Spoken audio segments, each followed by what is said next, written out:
ఆంధ్రప్రదేశ్లోని ఏజెన్సీ ప్రాంతాల్లో ఆగస్టు 8న మద్యం బంద్ నిర్వహించాలని ఆదివాసీ సంఘాలు పిలుపునిచ్చాయి. ముఖ్యంగా మన్యం, అల్లూరి సీతారామరాజు, పోలవరం ప్రాంతాల్లో బంద్ నిర్వహించే అవకాశం ఉందని ప్రకటించాయి. ఆదివాసులకు ఏజెన్సీ ప్రాంతాల్లో 100% ఉద్యోగ రిజర్వేషన్ కల్పించే జీవో నెంబర్ 3/2000ను తిరిగి అమలు చేయాలని సంఘాలు డిమాండ్ చేశాయి. అలాగే 50% గిరిజన జనాభా ఉన్న గ్రామాలను షెడ్యూల్ ప్రాంతాల జాబితాలో చేర్చాలని ప్రభుత్వాన్ని కోరాయి. ప్రపంచ ఆదివాసీ దినోత్సవం సందర్భంగా ముఖ్యమంత్రి నారా చంద్రబాబు నాయుడు ఈ అంశాలపై స్పష్టమైన ప్రకటన చేసి ఆదివాసుల డిమాండ్లను నెరవేర్చాలని సంఘాల నాయకులు విజ్ఞప్తి చేశారు.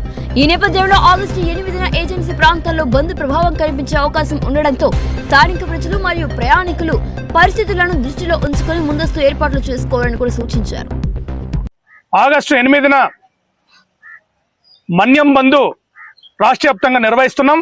ఆదివాసీ ప్రాంతంలో స్వచ్ఛందంగా ప్రజలు తమ హక్కులు రక్షణ కోసం, తమ ఉద్యోగ భవిష్యత్తు కోసం ఆదివాసీ యువత, మహిళలు, ప్రజలందరూ కూడా స్వచ్ఛందంగా రోడ్డు మీదకి వచ్చి శాంతియుత నిరసన కార్యక్రమాన్ని చేపట్టాలని చెప్పుకునే సందర్భంగా మేము కోరుతున్నాం.